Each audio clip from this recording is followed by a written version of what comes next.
ஒவ்வொரு மண்ணுடைய கலாச்சாரத்தை மதிக்கணும் அப்படிங்கிறது அடிப்படை பண்பாக இருக்குது. ஆனால் நம்ம இந்தியாவில் மட்டும்தான் அந்த கலாச்சாரமும் பண்பாடுமே மனிதர்களை பிரிக்கக்கூடிய வகையில் அமைஞ்சிருக்குதுங்க.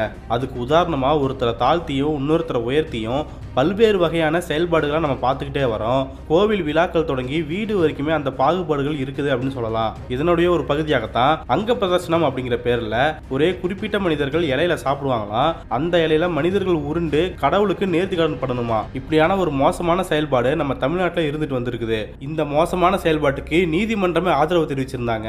இதையெல்லாம் தடை பண்ண முடியாதுன்னு உத்தரவு பிறப்பிச்சிருந்தாங்க.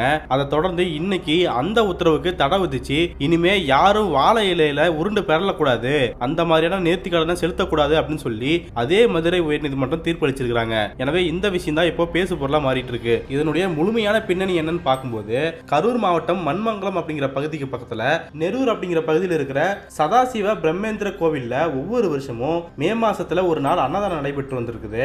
அந்த நாள்ல தான் ஒரு குறிப்பிட்ட சமூகத்தினர் உட்கார்ந்து சாப்பிடுற இலையில பக்தர்கள் உருண்டு அங்க பிரதர்சனம் செஞ்சுட்டு வந்திருக்காங்க.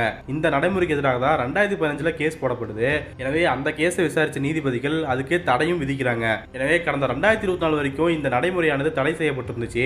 எனவே இதை தொடர்ந்து தான் இந்த தடையை நீக்கணும் அப்படின்னு சொல்லியும் இந்த எச்சில் இலைகள்ல அங்க பிரதர்சனம் செய்யற பணியை மீண்டும் தொடரணும் அப்படின்னு சொல்லி கரூரை சேர்ந்த நவீன்குமார் அப்படிங்கிறவரு உயர்நீதிமன்ற மதுரை கிளையில மனு தாக்கல் செய்யறாரு. இந்த வழக்கை விசாரிச்ச நீதிபதியான ஜி.ஆர். சுவாமிநாதன் அவர்கள் என்ன உத்தரவு பிறப்பிச்சார்னா, இந்த எச்சில் இலை மேல அங்க பிரதர்சனம் பண்றதுக்கு இருந்த தடையை நான் நீக்கிறேன் அப்படின்னும் நீங்க அங்க பிரதர்சனம் பண்ணலாம் அப்படின்னு சொல்லி உத்தரவிட்டு இருந்தாரு.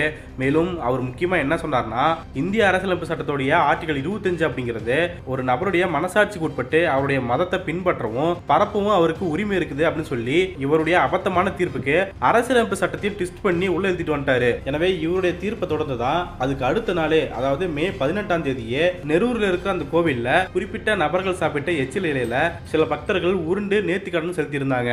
எனவே தான் இப்படி மனிதர்களை இழிவுபடுத்தக்கூடிய பாகுபாடு காட்டக்கூடிய ஒரு நிகழ்ச்சிக்கு உயர்நீதிமன்றமே ஆதரவு தெரிவிச்சிருக்குது. ஒரு நீதிபதி அப்படி ஆதரவு தெரிவிச்சிருக்காரு. இதெல்லாம் மிக மோசமானது அப்படின்னு சொல்லி பல கண்டனங்கள் எழ ஆரம்பிச்சிருந்தது. மேலும் இதை தொடர்ந்து இப்படி ஜி.ஆர். சுவாமிநாதன் அவர்கள் உத்தரவு கொடுத்தாரு இல்லையா, இந்த உத்தரவை தடை பண்ணணும் அப்படின்னு சொல்லி உச்சநீதிமன்றத்திலையும் உயர்நீதிமன்றத்திலையும் பல்வேறு வழக்குகள் போடப்பட்டது. அதுல முக்கியமா தமிழ்நாடு கவர்மெண்ட் சார்பில் கரூர் கலெக்டர் தரப்புல இருந்து மேல்முறையீடு செய்யப்பட்டது.